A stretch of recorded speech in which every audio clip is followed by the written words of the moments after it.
Hey everyone, thanks for tuning in. If you're new here, consider subscribing. It really helps keep these stories coming. And while you're here, let me know in the comments where you're listening from. Now sit back, relax, and let's get into the story. I did not think the first thing I would miss was the sound of the refrigerator. It is a soft sound when the world is normal, a small motor humming behind vegetables and milk and leftovers. Something you only notice when you're up at midnight.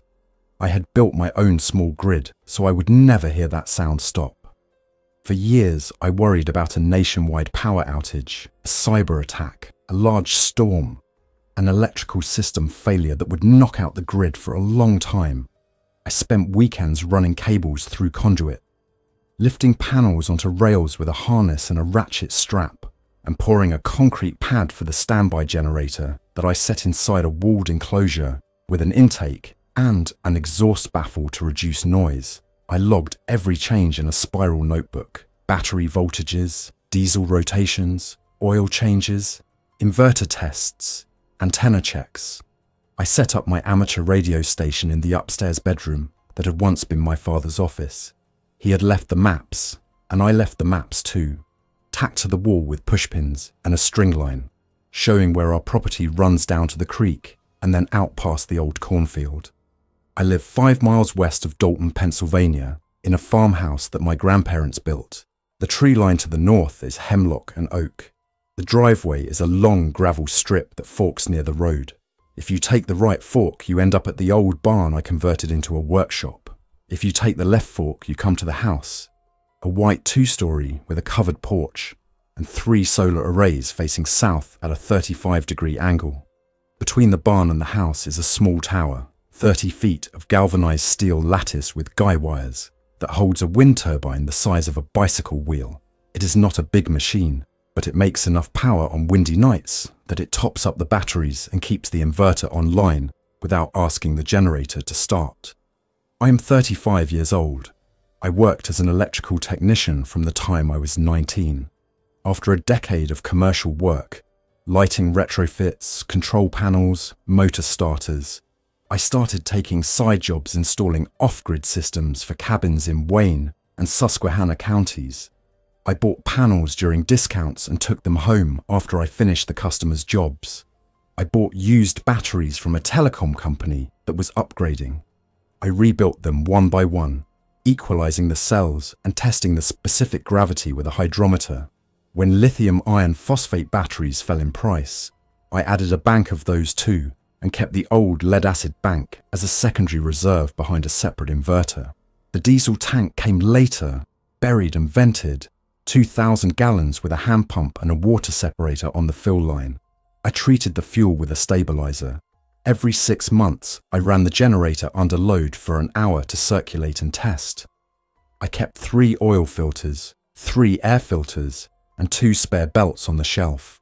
I wrote the change intervals on masking tape with a permanent marker and stuck it to the generator's cover. I did all this for a lights out event, not for what happened.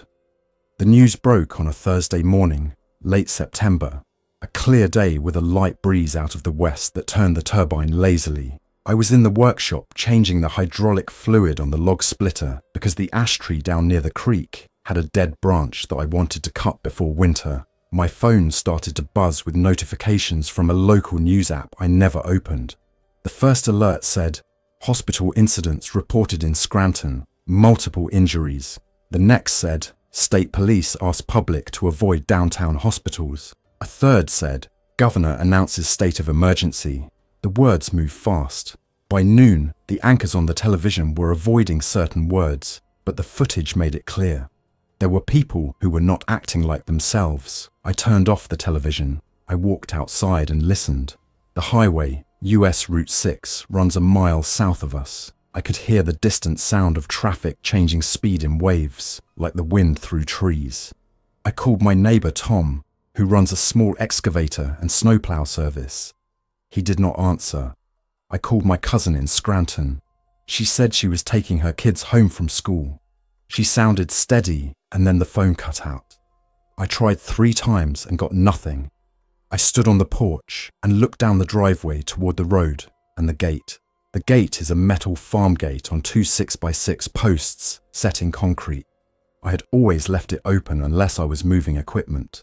I walked down, swung it closed, and slid the chain through the latch. Then I put the lock on and clicked it shut. It felt a little like closing the door of a job site box.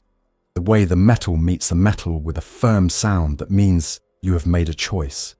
2 hours later, the house went quiet for a moment, and then my inverter switched to off-grid, and the hum returned on my terms. The grid was down. The voltage monitors in the basement showed nothing on the utility side. The line to the barn lost power too, but the sub-panel was already tied to the inverter.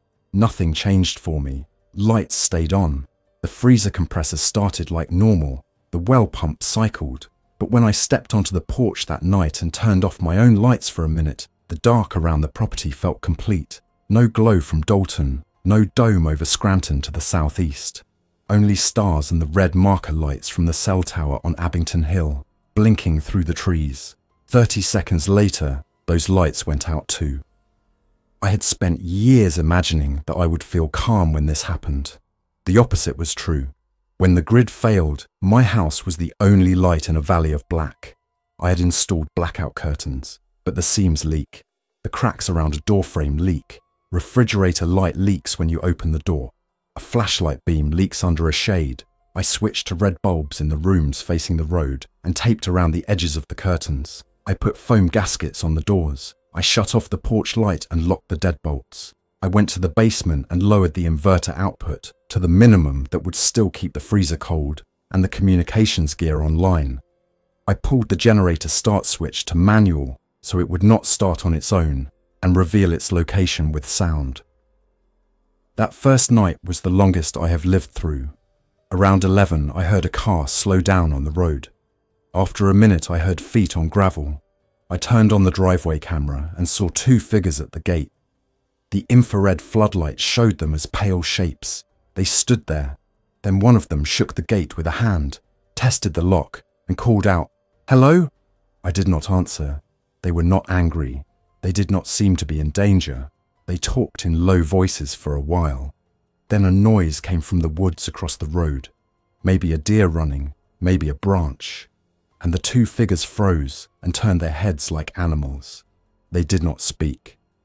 After a long minute, they walked away. I sat in the basement with my back against the concrete wall and listened to the small fan inside the inverter. I did not sleep until the birds started at dawn.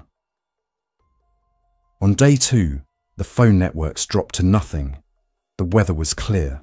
I checked each array string with a clamp meter and a thermographic camera to see if any connections were running warm under load. Everything was good. I switched the refrigerator to a higher temperature to reduce compressor cycles. I moved some food from the refrigerator to the chest freezer.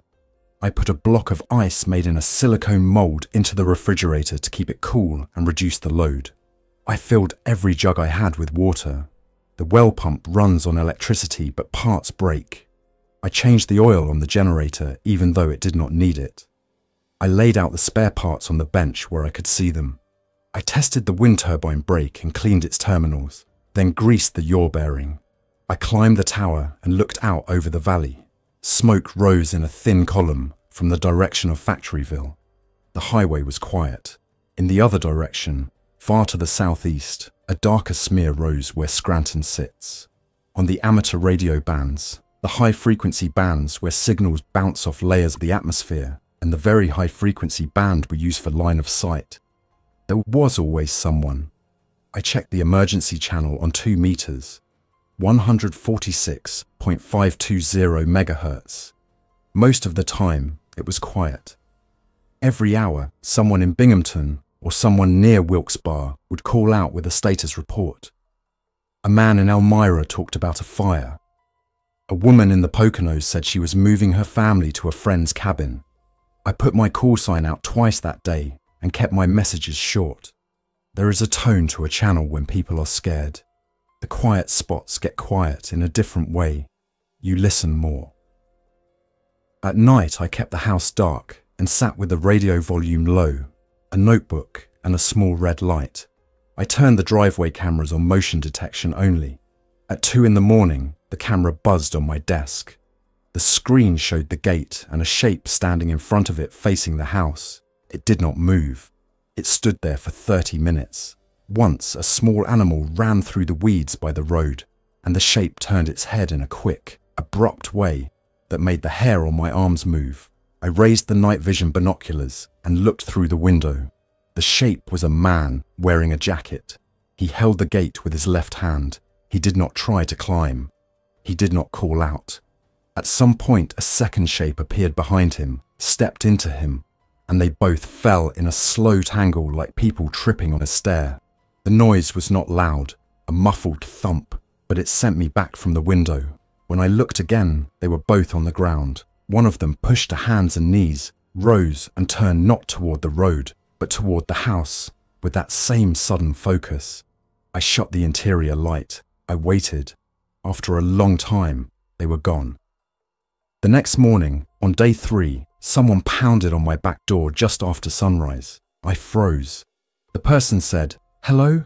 Please, I see your panels. I have kids. I'm not sick." The voice was a woman's voice, tired and hoarse. I looked at the back camera. She stood by the mudroom with 2 children and a duffel bag.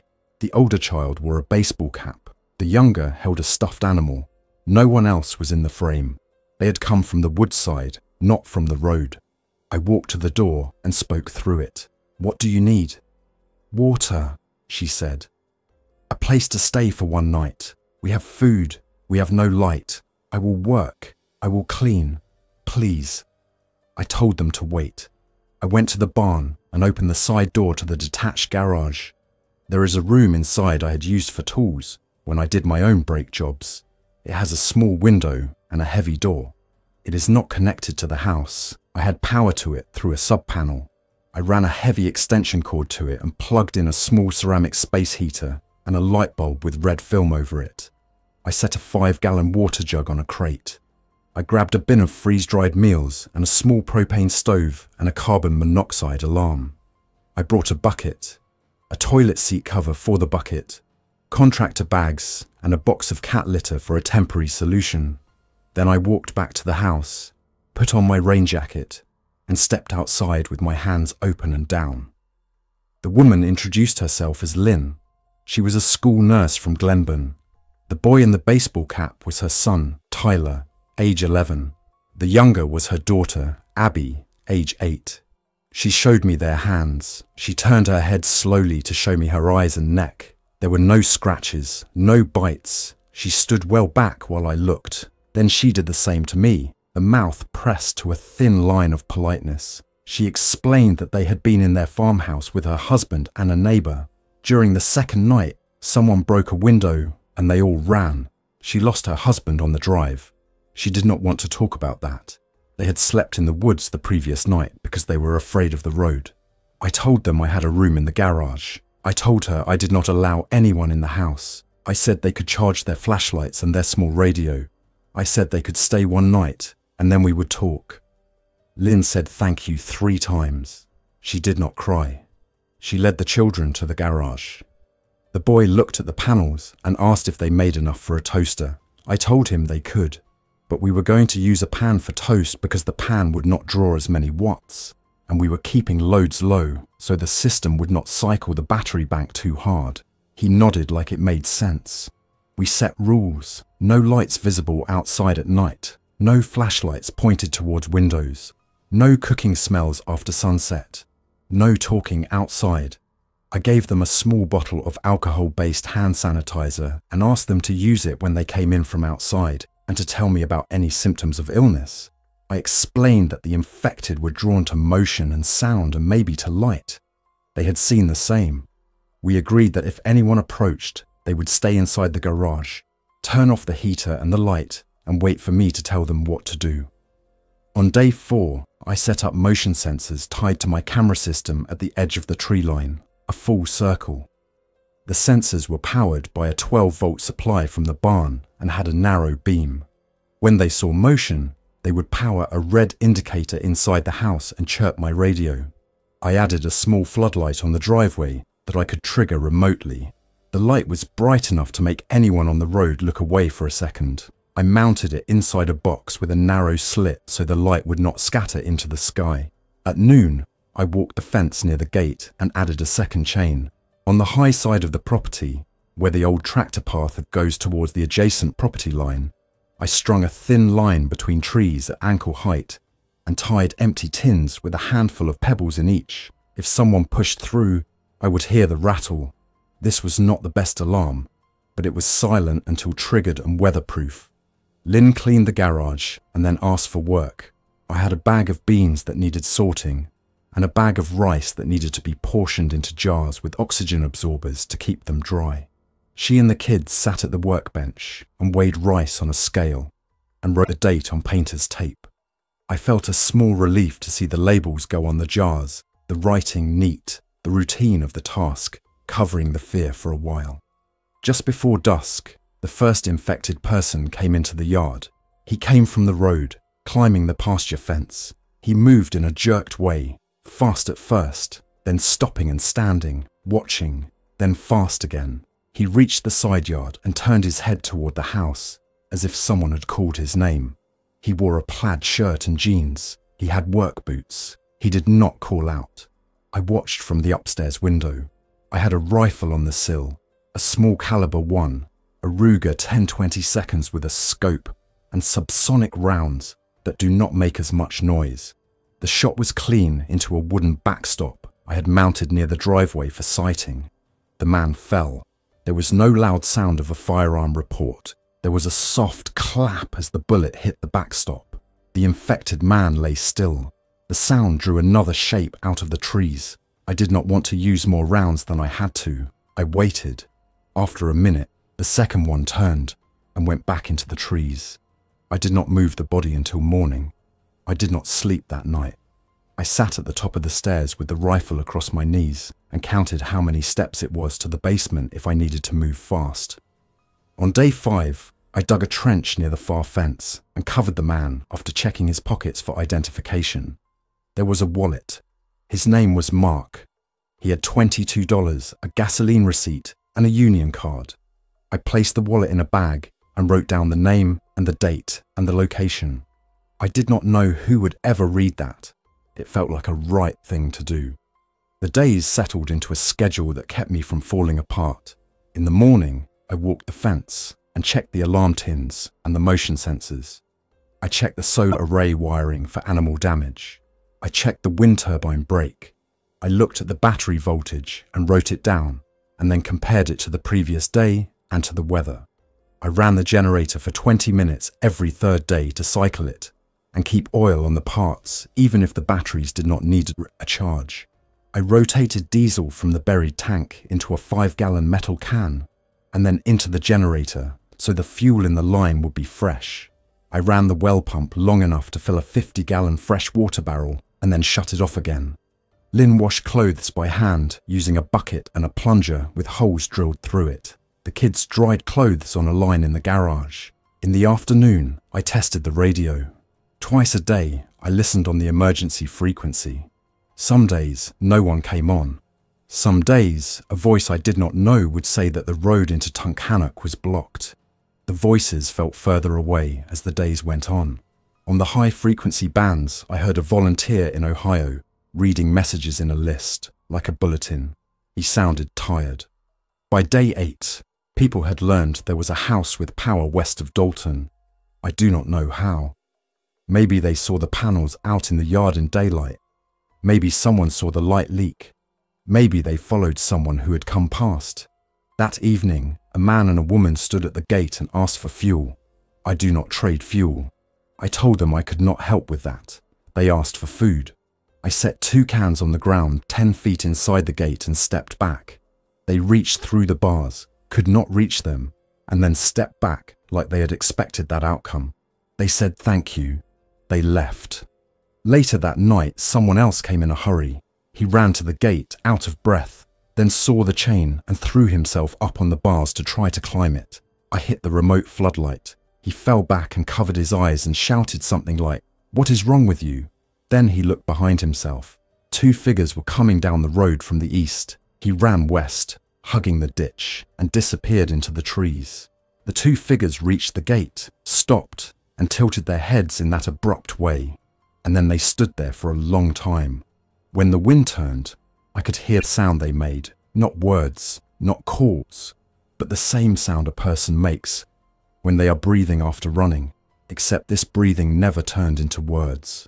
I shut off the floodlight. They did not leave. That was when I understood how long I might have to sit still in the dark in my own home, and how many small rules I would need to obey to stay alive. On day 10, I told Lynn and the kids they could stay indefinitely, but we had to move to a different routine. We sealed the little window in the garage with foam and plywood, and then cut a slot to pass in a cable and a small air vent with a 90-degree bend to keep light from escaping at night. We took the heater into the garage only at night and brought it back to the barn by day. We took their shoes and washed them in a bucket with a little bleach and water and left them outside the garage so the mud from the road, whatever was on the road, stayed outside.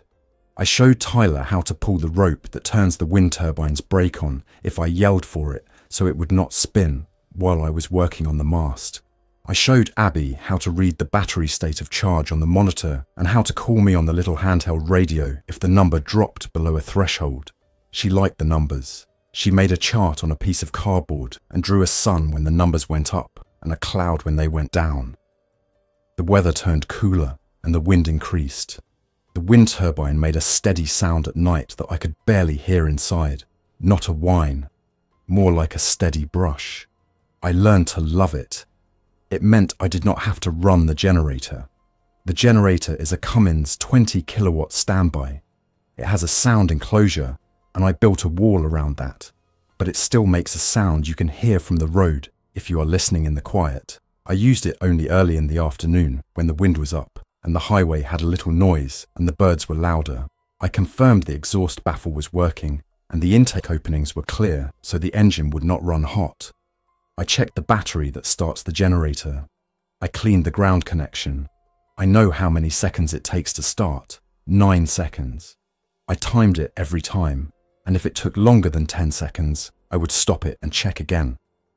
Day 11 brought the first sign of organized trouble. 2 men stood at the end of the driveway by the road. They did not come to the gate. They looked at the panels with binoculars and talked to each other. They were not in a rush. One of them pointed to the barn. They stood for 5 minutes and then left. On the radio that night, I heard a man from just north of Waverley say that a group in a pickup truck had gone through a development looking for generators and taken 3. He said they were careful and quiet. He said they cut the cords with bolt cutters and did not talk. He said his neighbour had tried to tell them to stop, and they made his neighbour sit down on the lawn with his hands on his head. They left him alone, but he had lost his power and his refrigerator was now warming up with meat inside.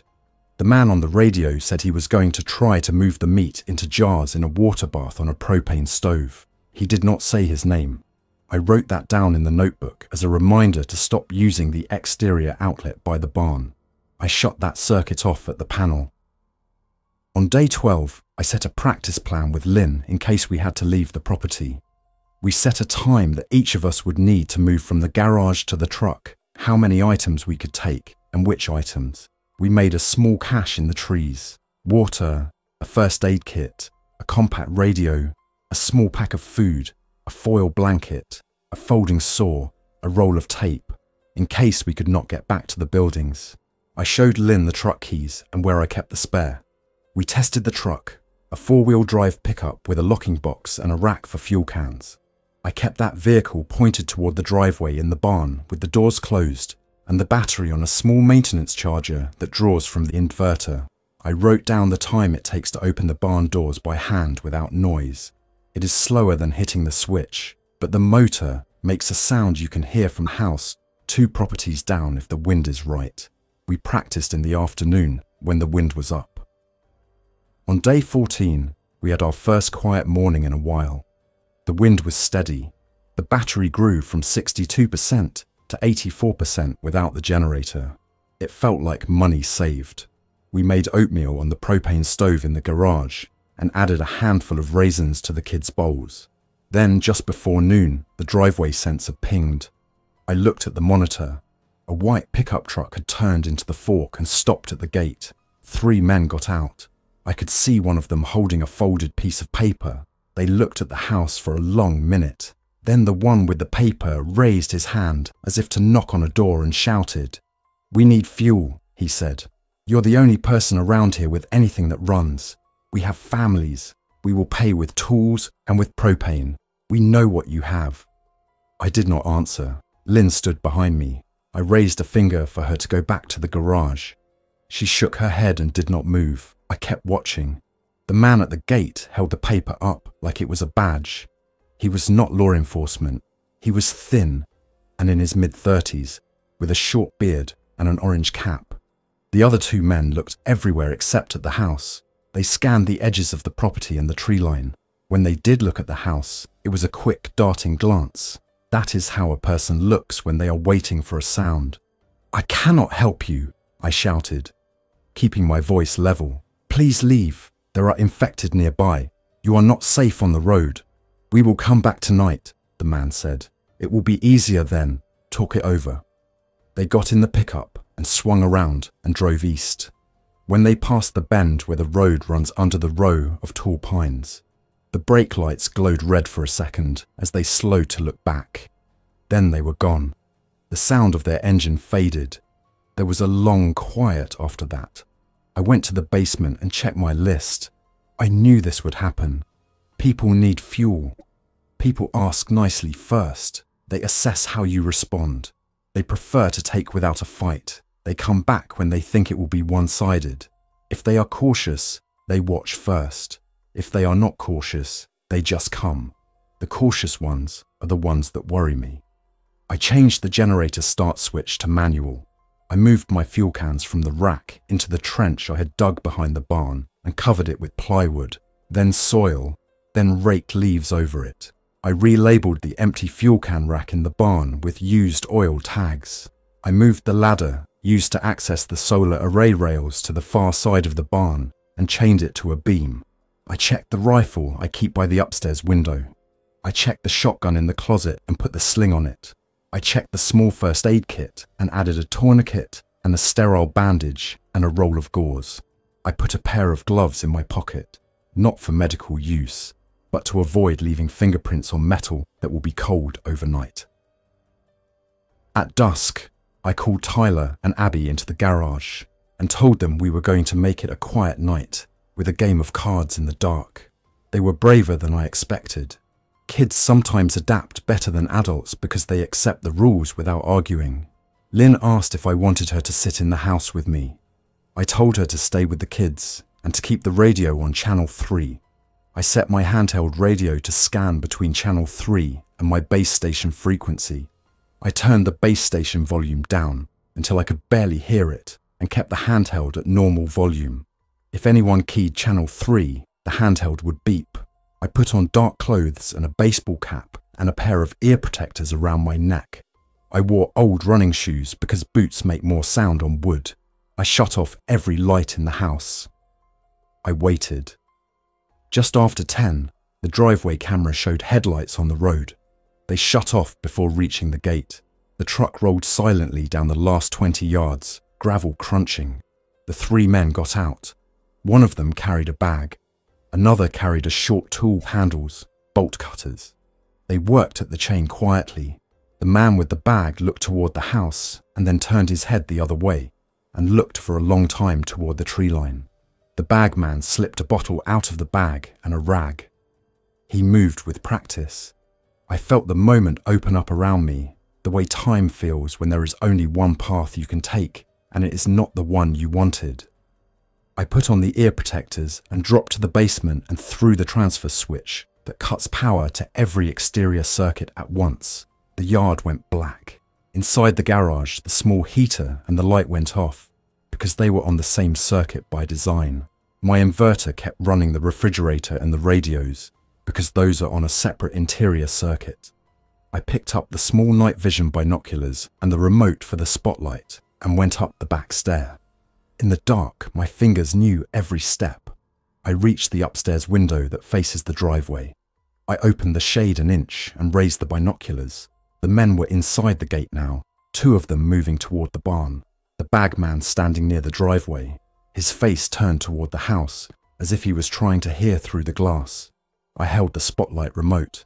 I counted to 5 for no reason except to be steady. Then I pressed the button. The slit of the spotlight threw a rectangle of white onto the gravel, bright like noon. The men flinched. The bagman turned his face away and raised his arm. The other 2 men turned their backs and crouched.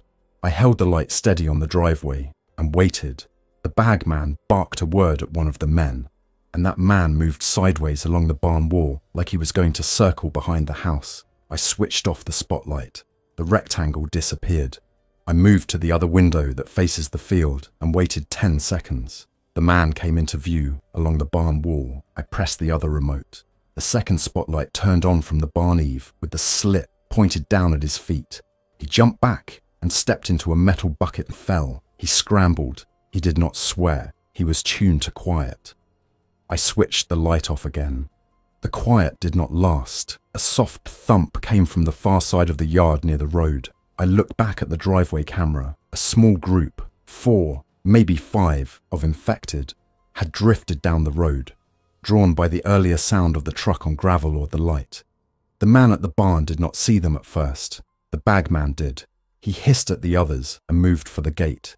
The infected were not running, but they were not walking either. They had that step that is faster than a walk without the rhythm of a run.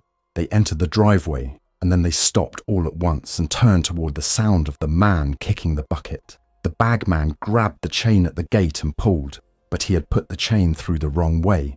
His hands slipped. He looked down at his hands like he could not believe they were his. The second man snapped the chain off with the cutters, and the 3 of them pushed out of the gate and swung it closed and dropped the chain and ran for the truck. I did not try to stop them.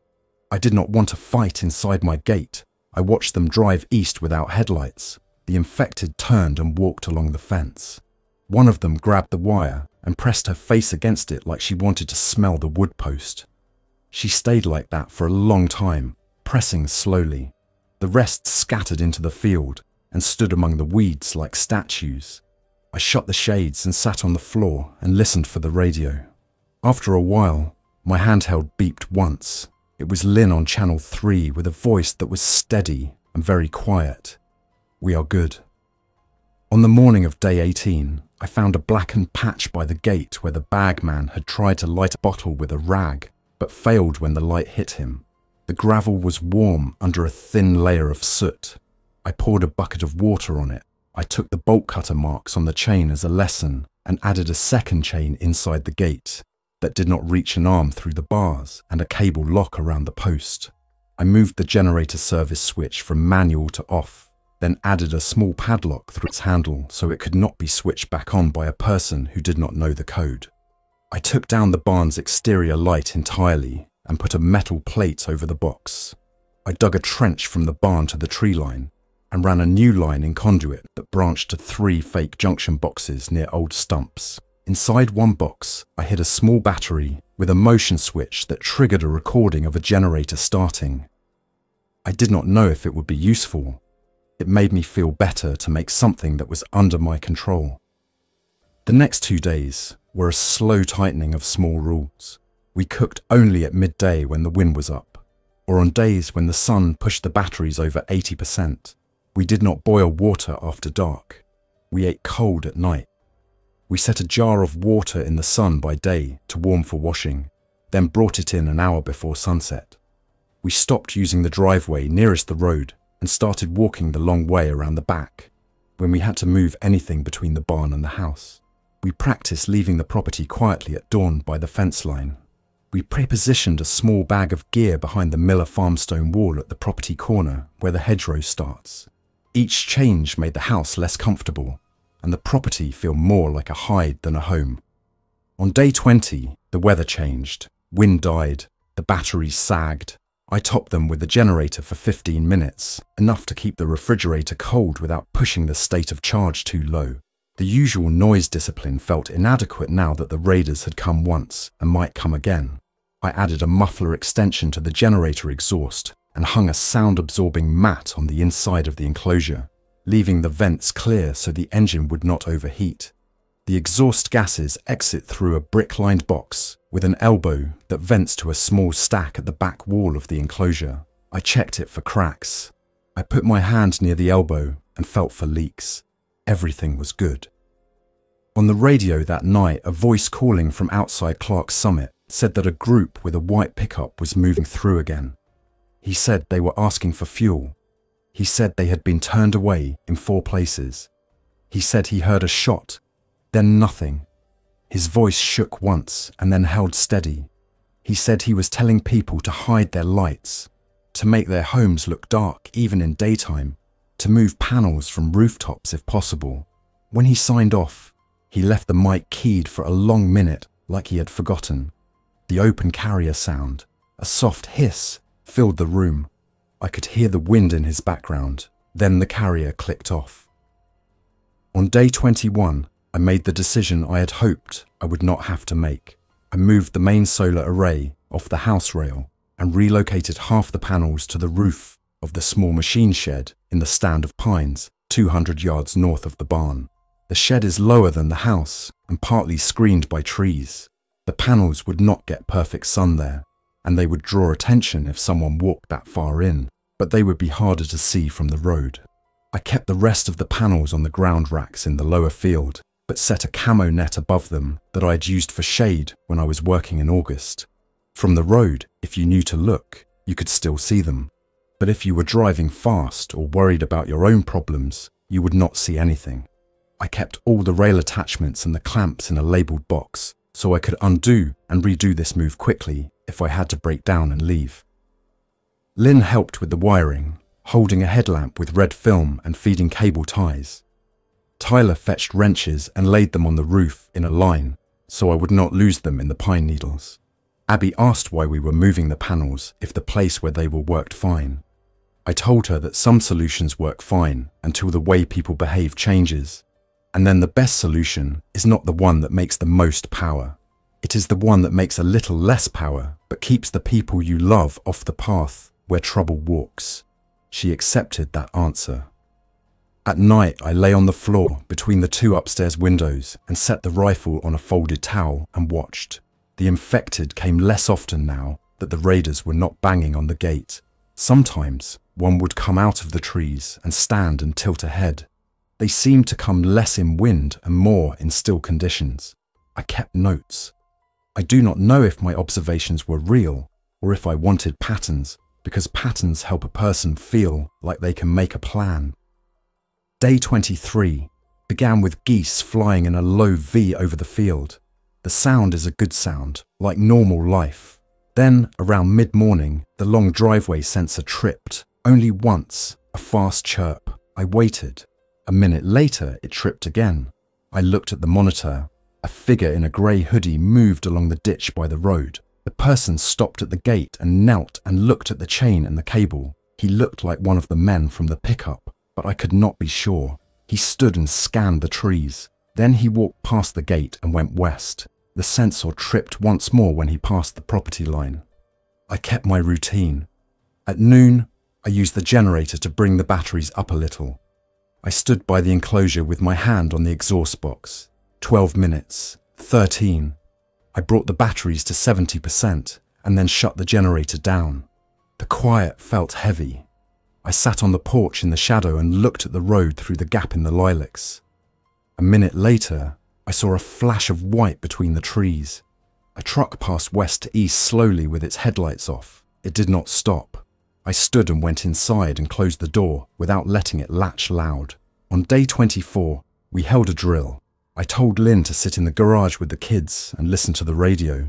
When I hit the alarm on my end, she was to move to plan B, out the back of the garage, along the fence line, to the stone wall, and wait there. I set a timer. I hit the alarm. In 5 minutes, I heard the handheld radio beep and Lynn report, Plan B complete. 2 children, all quiet. We held the position for 10 minutes. Then I called her back. We repeated it that afternoon. The kids cut their time by a minute. The 3rd drill, they laughed once because they beat their time and then stopped laughing because even laughter feels like noise in a quiet valley. Day 25, The weather broke to rain. It came slow and steady, a good rain that would have made the field green at the end of summer. The turbine spun. The panels lost output, but the batteries did not mind that, because the wind kept the inverter happy. I baked bread in the propane oven in the kitchen, because the smell of bread gives a little morale to people. Even if you are trying not to make smells, the smell did leak into the yard. I stood on the porch and felt it as a warm thing. I worried about it. Then I ate a slice with the kids and watched them chew slowly, because bread is something you do not rush when things are uncertain. That night, the radio brought a short transmission from a voice that identified as a volunteer with a convoy moving north on Interstate 81. The voice said that they were clearing vehicles to open lanes and that there would be a safe corridor to Scranton in 3 days. He said there would be fuel stops and food. He gave mile markers. He gave a time. He said to signal with a reflective object if you needed help. He did not say whether the infected avoided the highway or whether they had some way to manage them. The radio stayed quiet after that, as if the person had been told to keep it to one message. Lynn asked if we should go. The kids looked at me. I thought about diesel, about filters, about what we could carry. I thought about the infection. I thought about the pickup truck with 3 men and the way they planned, and then came back. I told Lynn we would listen again the next night and decide the morning after. I slept in 30-minute pieces and woke from each sleep feeling like I had been swimming with heavy clothes on. Day 26. I moved the last of the visible signs of comfort from the porch. The rocking chair, the 2 empty planters, the string for the wind chimes I had taken down the first night. I dragged an old picnic table into the barn. I pushed a trash can full of scrap wood against the big bay door, so if someone tried to lift it, it would stick and crunch. I set the truck inside the barn with the rear bumper against the inner wall. I ran the extension cord to its battery and wrapped the cord around a shelf leg so it would not snag if I pulled out fast. I put 2 5-gallon water jugs behind the driver's seat and a small first aid kit in the door pocket. I took out everything else. If we left, we would leave light. That evening, the convoy voice came back on the radio at a lower power setting. He said the time had moved. He said there had been a road blockage just north of Wilkes Barre, and they would need another day to clear. He gave a new time. He said to hold out. He said they would come. The way he said it made me feel like someone from far away had asked him to say it. Words feel different when they are not yours. I thanked him anyway. He did not answer. Day 27. The driveway camera caught a person moving along the fence in a rain jacket. The person moved low and careful. He stopped at the corner and looked toward the barn, then moved again. I set the interior house lights to off. I turned the night lights in the hall to red. I signaled Lynn to move the kids to plan B, but not to go all the way, just to the fence line and wait there. I took the rifle and moved to the upstairs window. The person reached the side yard, then passed out of view behind the apple tree. I shifted to the other window. He reappeared and crouched by the basement window well. He was not a random passerby. He had come to find something. He felt for the screw heads on the window well cover. There are no screws there. The cover is a decoy. The real screws are hidden under a lip on the other side. He scraped his finger on the metal and sucked on it. Then he looked up toward the house with his mouth a thin line of effort. He had no backpack and no partner. I opened the window a ½ inch and said, "You are at the wrong place." He froze. Then he turned his face up into the rain and squinted as if to see me better. "I want to charge my phone," he said, in a voice that was too calm for that sentence. "My family will be calling me." "You need to go back to the road," I said. "I will be very quiet," he said.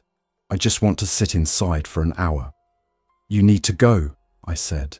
"If you are hungry, there is a jar on the fence post by the gate. Take that and leave." He tilted his head at a slight angle and exhaled through his nose.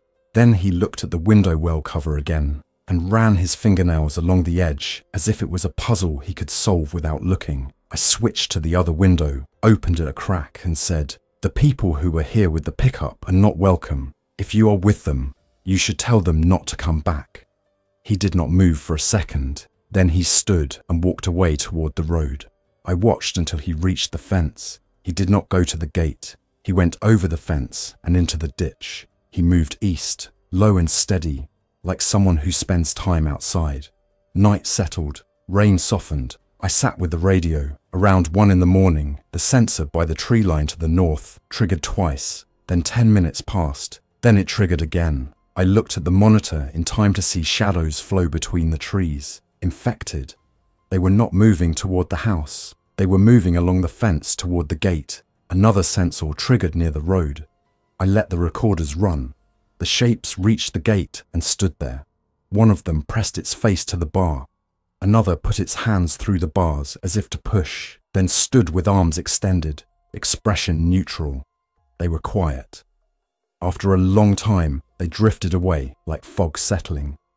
Day 28, I started a slow relocation of anything that could not be replaced to the shed near the tree line. I ran the inverter that charged the handheld radio batteries from the shed instead of the house. I moved the tools I would need to break down the panels quickly into a tote and set it by the shed door. I copied the logs from my spiral notebook onto loose sheets and made a second set of records: diesel levels, battery service dates, generator filters, serial numbers. If the house caught fire, I did not want to lose the brain of the system just when I needed it.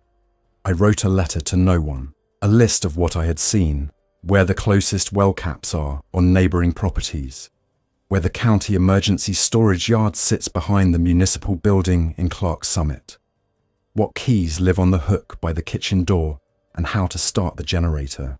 I placed the letter in a zip bag in the shed under the tool tote. I did not think anyone would find it.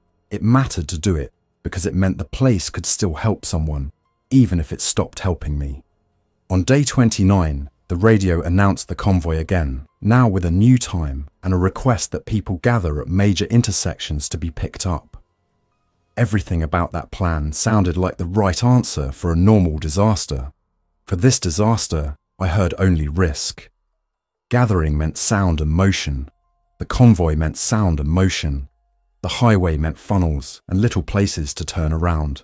The infected seemed to respond to sums of motion the way fish respond to a bait ball. I sat with Lynn and the kids in the garage and explained my thinking. I said I could be wrong. I said that if they wanted to go, I would fuel the truck to follow the convoy at a distance, but I would rather not. Lynn said very simply, "We stay." The kids nodded. I do not think they understood the whole. I think they understood that I did not want to go and that the garage felt safe. That night I slept in clothes. I set double alarms for the sensors. I kept a small pack by the stairwell. I moved the shotgun to the hallway. I kept the handheld radio on my chest with the lanyard around my neck. I lay on the floor by the window. Sleep came in fragments, a minute or two at a time. Around 4 in the morning, a sound woke me that was not the sensor. It was a soft thud from the direction of the generator enclosure. I slid to the top of the stairs and listened. Another thud, then a scrape.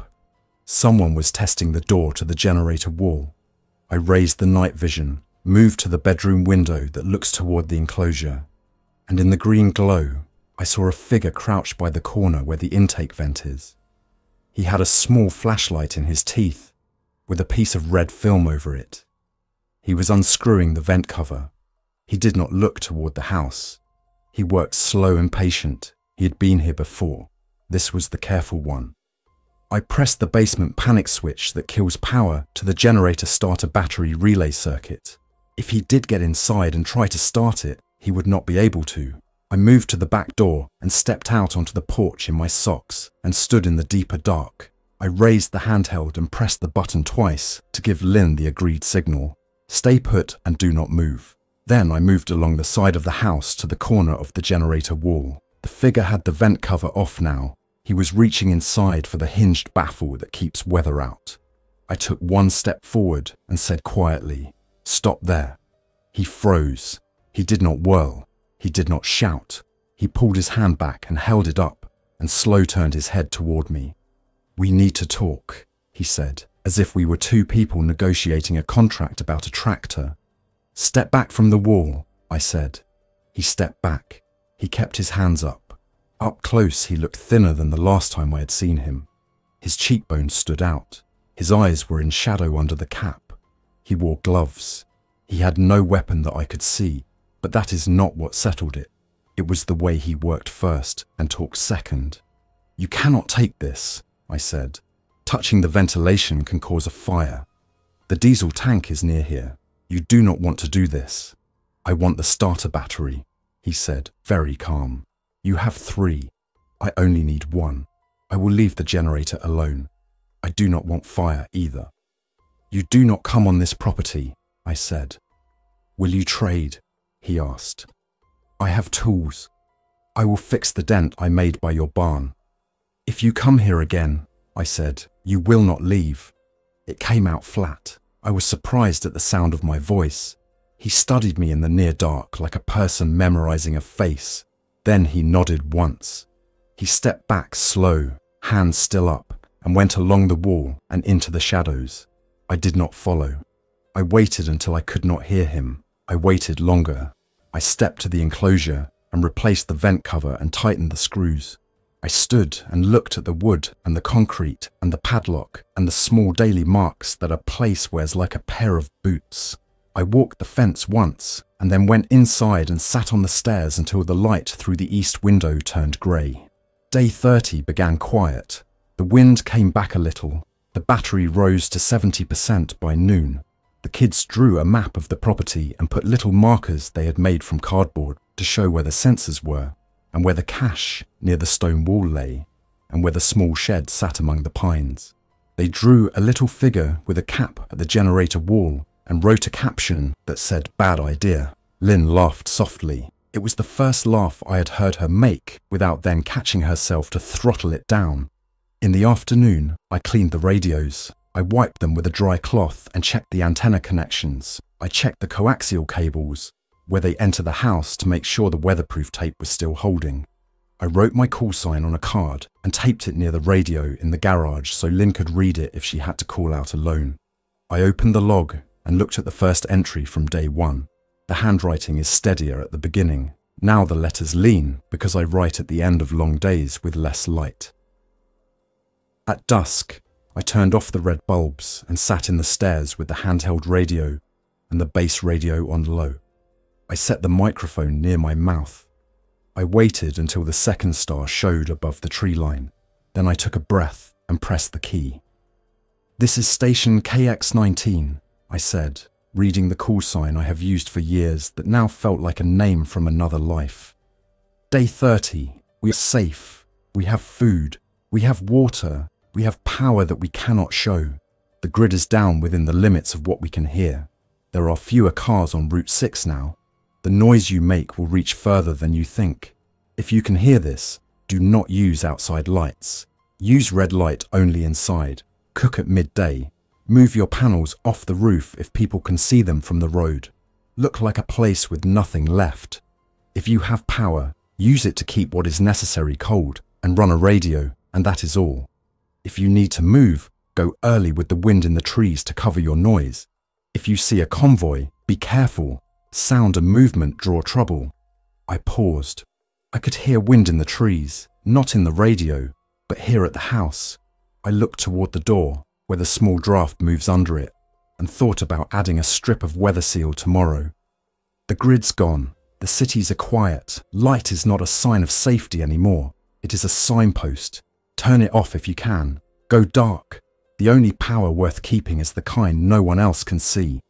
I released the key. The carrier dropped. I looked at the radio for a long time after the transmission, in case someone would answer. No one did. It did not matter. I went to the garage and told Lynn and the kids that I was going to shut off the last porch light I had left on a timer for years as a comfort.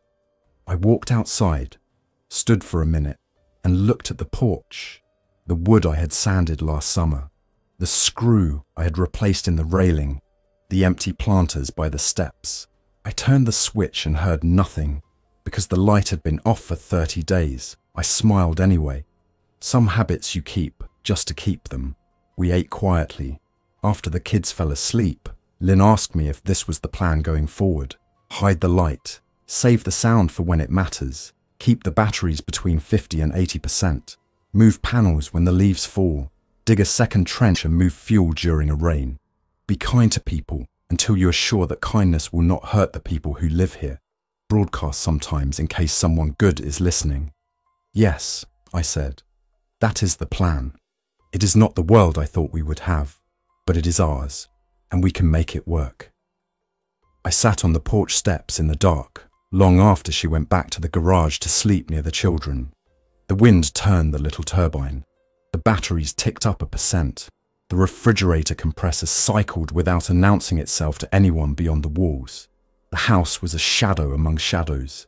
The porch smelled faintly of the bread we had baked 2 days before. An owl called once down by the creek. I counted to 100. I counted again. The night held. The grid inside this little circle of ground was smaller than the one I had planned for when I poured the concrete and pulled the lines. It was still a grid, and it still held. In the morning, I would add weather stripping to the bottom of the door and wrap the junction where the conduit bends into the foundation. Tomorrow, I would show Tyler how to check the generator battery voltage by touching the meter leads in the right places and not the wrong ones. I would show Abby how to reset the inverter if it trips and what number to look for before she presses the button. The morning after that, I would take down the old antenna wire that had frayed in the wind and run a new one. The work is the way. The steps that make a place that keeps the people you love safe without drawing a line of light across the hill for strangers to read. The stars stayed steady. The batteries crept up. The small sounds of our home belonged to us alone. And in a time where light could bring danger, the quiet was not a sign of fear. It was the sound of the plane working. Thanks for listening. If you enjoyed this story, don't forget to like and subscribe. Your support keeps these creepypastas coming. Until next time, stay alert, stay safe, and never ignore the feeling that something is watching.